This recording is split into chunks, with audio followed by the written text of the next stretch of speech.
but we got there in the end. So I'm assuming most people are going to be watching this on playback now. So thank you, Fiona. Fiona's joining me to talk about communicating with your customers during these uncertain times. Fiona wrote a brilliant article a week or so ago on the topic, which we are going to base this conversation on, because it had some really brilliant points in it. So if anyone is watching this live, if anyone was patient enough to wait around, please feel free to put any questions you have or comments in the comment section. And although, yes, it does say we're using a third-party app, it does say your comments will come through here. If we don't respond, it means they haven't. It's not us just ignoring you. So just bear with us. We'll pick up on anything afterwards.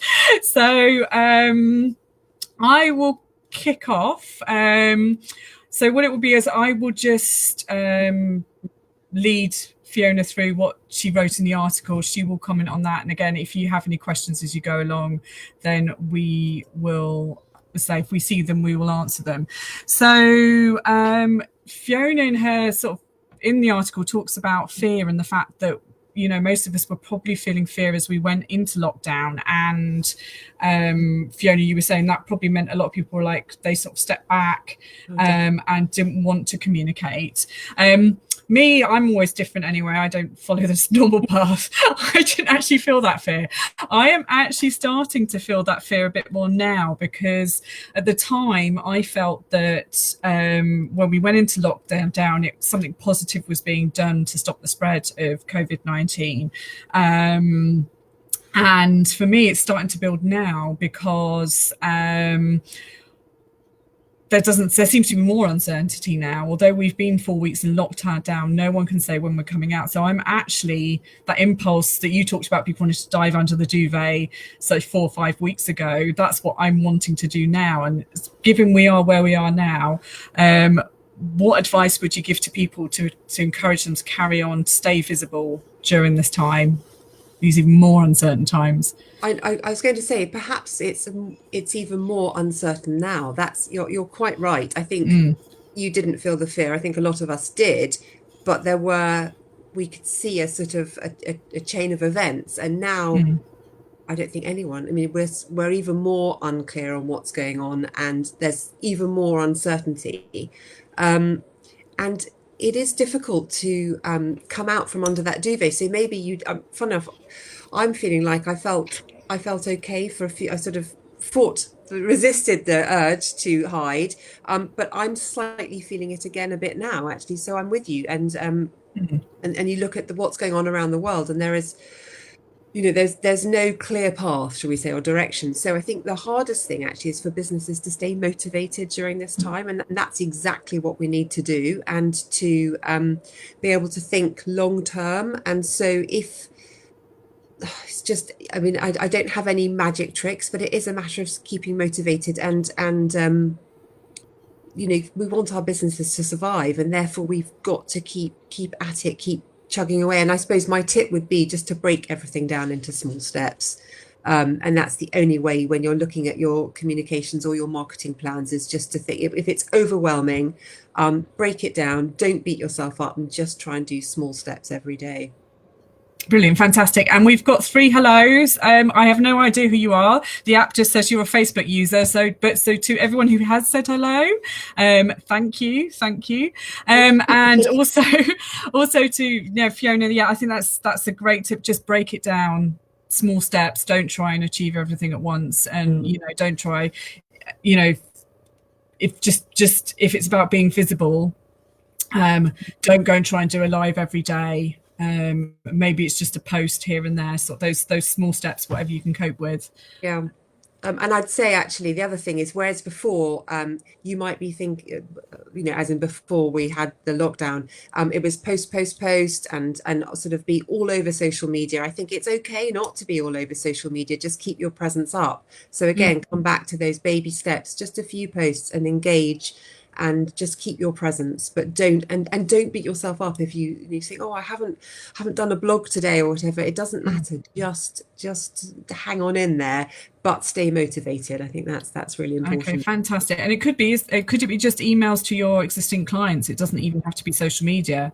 It just could be Absolutely. emails, maybe a phone call or something like that, just to keep It's in touch and check in. so important to keep in touch, check in, and my, as I sort of said previously, they'll be feeling like you. That's the other thing. You've got to remember we're all feeling the same way. So just communicating, it could be as simple as picking up the phone. Mm.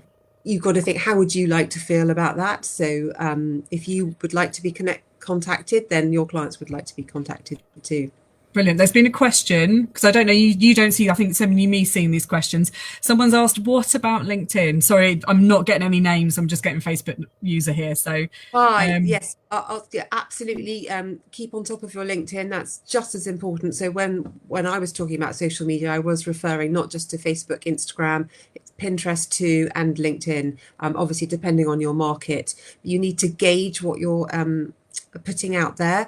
And I don't know from the question whether you're talking about posting or whether it's just engaging with other people and making new connections, say.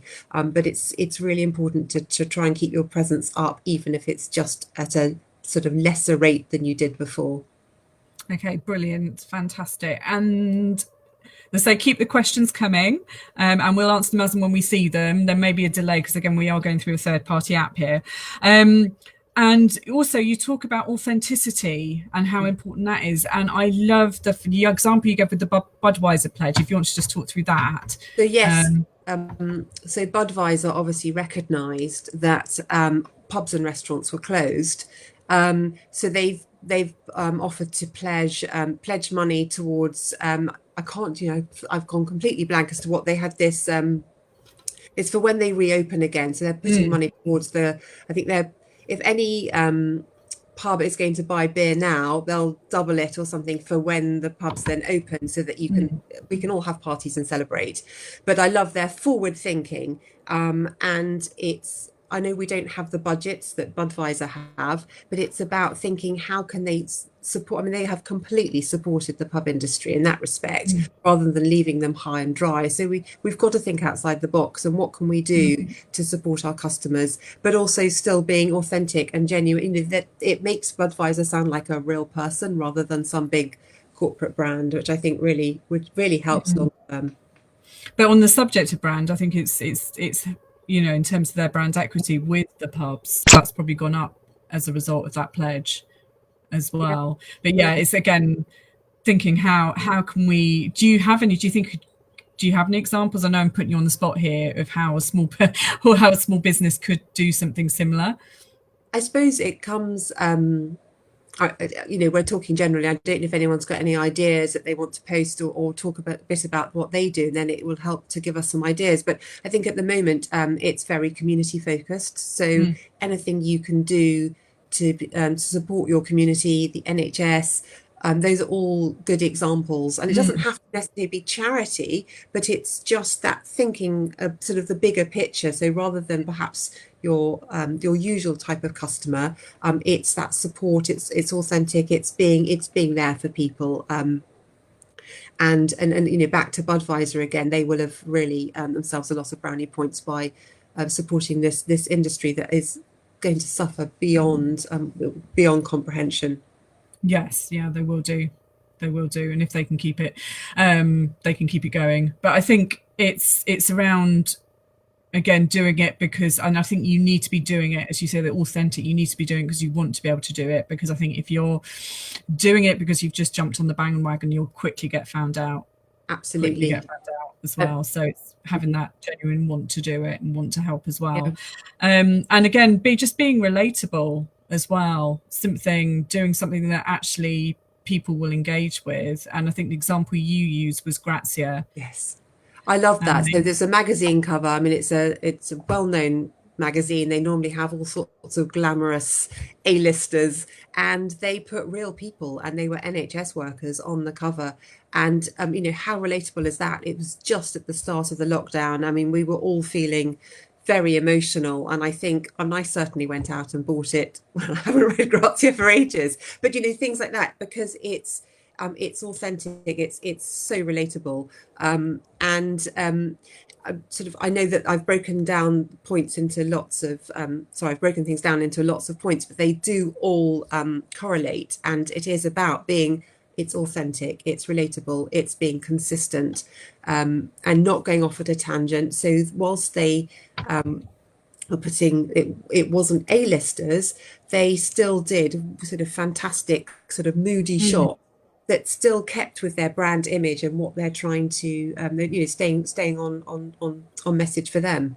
Staying true to them and on message Yeah. to them, as you say. Yes. Okay. I was just about to. I just got to link the article, and I can't actually link it into this. It won't let me add a thing of my own. But there has just been another question, and it's, or comment. It's a great time to invest in CSR and measure impact as well as feel good. So what do you say to that, Fiona? So CSR, for those that don't know, it's corporate social responsibility, and that's something that is a huge topic at the best of times. And it's getting, I mean, this is obviously it's something we should all be aware of. And I'm not talking about it from a jumping on the bandwagon point of view, but it's a really good time to assess what your goals might be in that respect, and to look into it and exactly measure impact. And so, for example, talking about supporting the NHS, that comes under CSR. But there might be, there are all sorts of other things you could do that tie in nicely. I think, Tanya, as you said at the beginning, it's got to be something that you feel passionate about and you believe in. Otherwise, you're just going off topic and it's jumping on a bandwagon. Yes. So again, it's making it relatable to what you do and what your customers do as well. So, and again, I think that sort of brings us on to, you talk about being consistent and sticking to your core values. And again, this is something I really agree with, because but I think you also, as you say, you need to actually be able to reassess what those values and what those aims and objectives are first, before sort of launching it into any sort of comms that you're doing during this time. And again, this is something that this is my bread and butter and something that I can help with during my power hours that I'm offering. But yeah, so I mean, fun if I actually have thought of just a good example of it's someone, it's covering these points: being consistent, being relatable, being authentic, being supportive, being true to your goals. And actually it's I'm speaking to them yesterday, it's a picture framer. And obviously it's very bespoke, and people come into the store and choose how they're going to, you know, you work through how you're going to frame the picture, and then obviously they can't do that at the moment.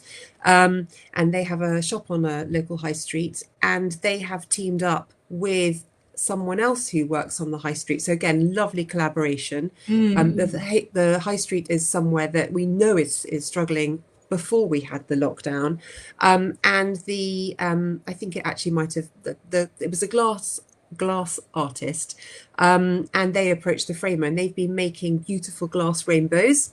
Oh wow!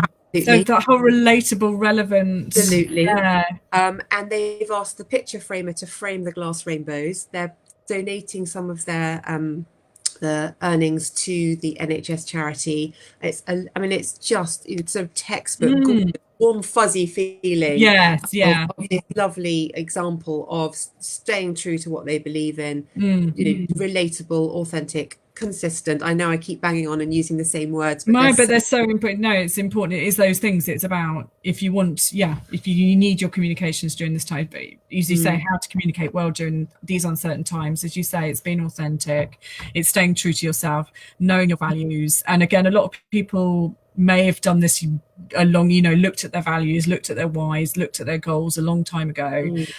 And now is the time to reassess, because a lot of things will have changed. Your customer mindset will have changed. Your actual customer set might have changed. Yes. Again, what you're saying, you know, and again, this is moving on to strategy as well. You say about, again, rethink your strategy. A lot of things will have changed. Customer, what you're offering, if you've diversified, all those kind of things. And again, I can add some free tools in the comments after this that people can have a look at. Mm. And again, once again, these kind of things, communication strategy and all that kind of stuff that Fiona and I can help with one-on-one with you if you're interested as well. So come and chat to us. But yeah, so, but again, it's, as you say, it's showing that value, being relatable, the authenticity, being true to yourself. And again, you can only really be authentic if you really have an understanding of what you stand for, and why you're doing it and why you're in business. Yes. Because again, you'll quickly get found out if you're not authentic. Yes. And again, the whole support, and you give the example of a networking organisation that's been really supportive. It was... Yes, so the one that springs to mind was Bigger, Brighter, Bolder. Yes, it was Bigger, Brighter, Bolder, yeah. But also Athena. They're all, it doesn't really, so many of the networking groups have just gone above and beyond. They've obviously, a lot of them have gone online, or whether it's forums. I think, again, it's back to that. We're all in this together. We're all trying to support where we can. And, just to recap, always happy to, get in touch and just to be able to offer help and advice so that it's not just supporting you, it's supporting the economy, it's supporting the greater good. I mean, we've got to come out of this better off, and we've got to have learned from it. So but yeah, so that's, I'm all for being supportive. Yes. No, absolutely. I'm a firm believer that we can, we're stronger together by working, by supporting each other. I think we all can, regardless of whether we're able to grow our businesses, whether we're having to furlough our businesses, whatever we're having to do during this time. I think there are ways that we can all come out of this much stronger and much better. And I think that is through the support and being supportive to each other. Yeah. And as you say, the networks, I think networking organisations, a lot of them are leading the way in actually showing how you can support one another. Yes. But they've had to diversify, haven't they? They've had to adapt. And again, they're, back to what we were just saying about customers and reevaluating and sort of reassessing them as well, because I'm sure maybe, but in fact, they're a really good example. So perhaps people didn't want to join those networking groups because you had to go in person, and maybe they were out of area or whatever it might be. But by going virtual, suddenly a whole new audience has opened up. So again, it's a really good example. Think outside the box. Has your audience changed? Has it, the fact that more people are on social media, maybe at different times, you need to keep reassessing. Well, I've got an example of one of my clients. Again, we were thinking of moving away from, we were moving away from the idea of Facebook ads. And then, this all changed because a lot of users weren't actually on Facebook that much. And we've actually toying with the idea of going back to Facebook ads, or have toyed with it, because her audience again changed, behavior changed. They were suddenly on Facebook a lot more than they were. So it's thinking about what's happening with your audience, what they're doing, and how that's changed in the last sort of 5 to 6 weeks. And things aren't going to go back to how they were before. So it's actually thinking about how behavior is going to be, how behavior is changing now, what it could be going forward, and you've got to adjust your communication strategy and plan to address that, because it's a very changing world. And the mindset, it is a challenging time for everybody. It's like the carpet has been whipped out from under all our feet. The world's not the same, and it's that's got to be reflected in your messaging. And I think that brings us on to the next point about you say your tip is around find a balance between addressing the fear without feeding the fear, which I think is a great way of putting it. I think you can't ignore the elephant in the room. I don't know if anyone has seen any sales campaigns where they've just, in my opinion, been carrying on like normal. I think you have to recognize that you've got to have a nod to coronavirus, even if you don't want to. I think you've got to put it in perspective. However, at the same time, you can't feed the fear and sort of panic everyone. It's a bit like the fake news. There is definitely a balance. You've got to find it, and happy to help if you're struggling with that. Yeah, and I think it just will be, and going back to your other tips and your other points, and you, as I say, addressing the, as you say, addressing that elephant in the room. I think will just be so much easier if you are being authentic. You are doing it because you generally want to help. It does align with your values.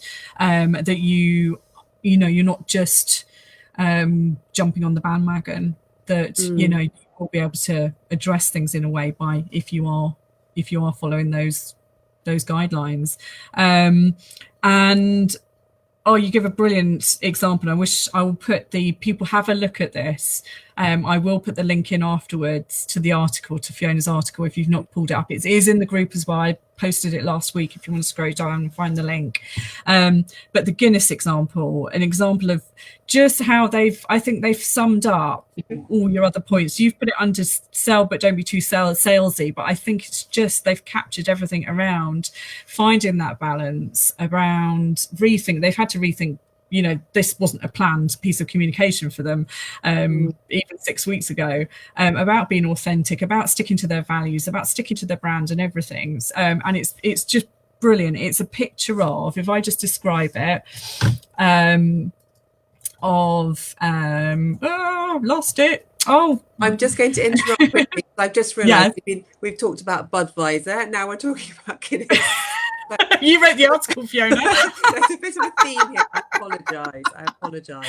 But no, a good piece is it's just you're just taking the material. These are brands that have come out and just done fantastic things, and it's just the iconic Guinness black background, and they've kind of pulled out the shape of a pint. They've got a sofa that's the colour of the same cream colour, that cream top that you get to the top of the Guinness. That's at the top. Underneath you've got the Guinness logo, so it kind of looks like it should be a glass, and at the bottom you've just got the words "Stay at Home," and I just think that's so powerful. So, and that's just, it does everything that I've covered, isn't it? Yeah, that relevance, that relatability, the sensitivity there. Yeah, I think that just, if you want to encapsulate what we've been talking about and what Fiona's put in that article, it is in that Guinness advert. And that's what we should all be aiming for. And it is still selling, which is another point I touched on, because I think people feel really uncomfortable about selling, and I get that.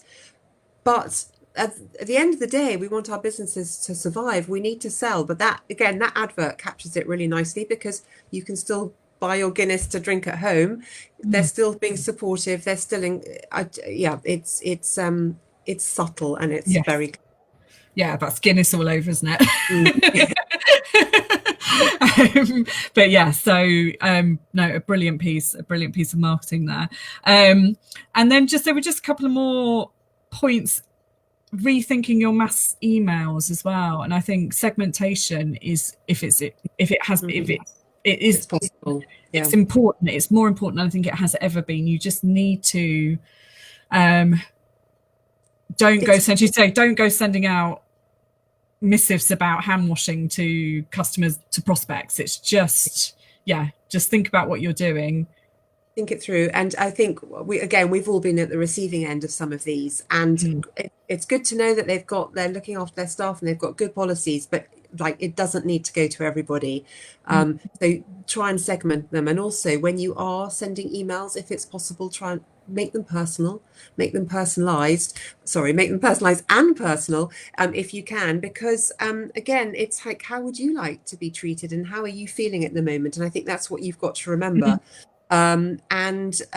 It's building rapport, it's building trust. So if you can segment them, it was more so than ever, it's important. Yeah, and I think, you touched on a point there. It's how would you feel? And I think a good yardstick for, and if you're about to send something out, just think, how would you feel about receiving this? And if it's something you'd be happy to receive, then okay. But if not, if you're read it through, just think, actually, maybe I need to pull back on something. Just make sure. Any doubts? Because instincts are normally correct, aren't they? Yeah. Yes. Yeah, yeah, they usually are. And the final one is, and I think you've already touched on this with you were talking about the framer and the Yes. glass glacier. Yeah, so again, collaborations, think about the possible, really is possible. We've shown that over the last 6 weeks, not us personally, but generally as humans, what we can achieve Absolutely. when I things. think there are, again, stay true to your core values and your messagings, but there are some great collaborations out there, probably on your doorstep that you didn't know about. And we're not just talking for this lockdown period, we're talking about building relationships that you can continue with that will increase your network, give you more validity and credibility. And I just think there's nothing to be lost in pursuing these, and maybe now's the time that you can start forging those relationships. Yeah, absolutely. It will help with the bounce, when we all need to. I've heard people talk about bouncing back. Although I think it might be more of a small spring because it's not going to. I think this was more when we thought there'd be lockdown for a set period and then boom. But I think we're going to be sort of gradually eased out of this situation that we're in right now. But yes, as you say, for the longer term, looking at people that you can build relationships again, it's going back to supporting one Yeah. another, and I think through those relationships. I just say you can do things you maybe didn't think you were able to do, and I say just capture that spirit of the impossible being possible, Mm. which it's very much very much is, and I just amazed by what I'm seeing people do and what I'm seeing people achieve. Yeah. I'm just the article that I posted in this group the other day from the BBC with the recording artist who what she do. She's basically creating an album in her bedroom. Charlie, I've never heard of her. Shows my age. Charlie XCX is creating an album from her bedroom, and she's actually bringing in sort of her fans to help her Oh, with brilliant. feedback. And she's just said, why have I never done this before? It's an amazing process. And it's it's opened up so much opportunity, all this uncertainty and all this, because you can get stuck into habits and you can get stuck into doing things the way they Mm. are. But Yeah. just this whole situation has created a kind of a fertile ground Yeah. for lots of new ways of doing things, rethinking all that. Absolutely. And if you think what her or how her reputation is now that she's brought fans in to help her with her recording session, obviously social distancing at the same time, I'm sure. But it's Yeah, all over again, Zoom. so she's She's not. They're not in her bedroom. She's in her bedroom on her own. come on in. No, but again, it's just lovely, isn't it? Because you just think Yeah. she's just elevated herself. She's made herself real, authentic. It's all those things we're talking about. She's a real person in Mm. a makeshift studio in her bedroom. It's like, oh my goodness. Mm. Pop stars have bedrooms as well. It's all those things, isn't And I it? think it is, and I think we're seeing that, and I think this whole everyone's broadcasting from their bedrooms, from their living rooms, from that, and I think that has just brought a whole new level of authenticity for everybody. There's not, this whole world. If we're looking at the world of celebrity, isn't you said there is real people behind. There are Yeah, real people behind it, and it's and getting I think away. Sorry. yeah, and it's moved. I think we're moving into this world where you today authenticity is key. Being authentic, being real. It's not about creating Mm. these sort of imagined perfect worlds. Yes, I was just going to say. I'm running out of words now. No, but I didn't mean to interrupt, but I was just going Yeah, to say, actually, it wasn't no worries. no pun intended, but it's about not being perfect. Yeah, And that whole perfection that perhaps we used to sort of think we had to achieve before, it's come back, we're just being real and like us, look at us now. And that's why I was giggling, sorry. Oh yeah, talk about being real. We've got a visitor. And you've got a visitor. So it was like most perfectly timed. Yeah. Hello. You're on Facebook, Martha. Do you want to be on Facebook? Oh, She's love it. thinking about it. She's hiding. You want to say hi? On the subject of keeping it real, yes. You say Absolutely. hello. So there you go. That's But yes, work from home, real yes, life. working Yes, mother. It's all these things. Now, it's the it person is. behind the brand. It is. It is. My little helper. You my little helper. Yeah. Super. It's So, like on but yes, cue. on cue. But as you say, it's all about perfection. I think we're living in a world where people are actually realizing you don't need things perfect. You don't need things can be a bit rough around the edges, and I think that makes it all the. It means we're actually doing things quicker, faster, more exciting. But yes, I think on that note, Absolutely. Yeah. because I'm being video bombed at the moment. And I don't think he actually realises it's a Facebook. It's not a Zoom call, Martha. It's a Facebook Live. Love it. Oh, she has realised. She didn't hear me say it the first poor time. Bless her. I know she'll be all right. It's got a social media experience yes. already. It is. They're learning so much as well. They are, in terms of, they're getting an education they wouldn't get in school. Absolutely. And they're seeing, I think they're so important, they're actually seeing the process of work, where, usually what's work experience, it's a couple of weeks in secondary school where they are seeing us work, and they are actually getting first-hand experience of what work is and what work entails. Full face, isn't it? Yes, it is. Very good. Yeah, that's a topic for another time. That is the topic for something I've started to work on for Friday. So yes, but that's a topic we can talk about as well another time. Anyway, well, thank you. We've had no more. As I say, it went a bit quiet, so I don't know whether we've just been talking to each other, but it's been a wonderful chat as always. And anyone sort of watching this on anyone who's still watching, thank you for staying tuned, and thank you for watching it on playback, and we will be back again at some point. Yes, and can we still monitor the feed? So if anyone wanted to post questions, we will keep an eye. Yes, they can on replay, so we will monitor the feed as well. I don't know, Fiona, if you have time, if you want to go back in and answer the questions about LinkedIn, and I know you answered it in person, but just I'll do that. That'd be brilliant as well. Fantastic. Well, thank you, everybody. Thank you, Fiona. Yes. All right. Hopefully we've been, and it might have just got people thinking, and then they've got some questions for another time. All these things to mull over, because obviously we've covered an awful lot. So absolutely. So questions for if you want for a future one of these, if there's any topics you'd like Fiona to talk about on the comms front, then let us know. And again, if anyone else would like to come in and do one of these, then let me know and we can set it up. Brilliant. Thank you. Lovely. Thanks very much. Bye-bye. Okay, bye. Bye. I have stopped stream. Yeah.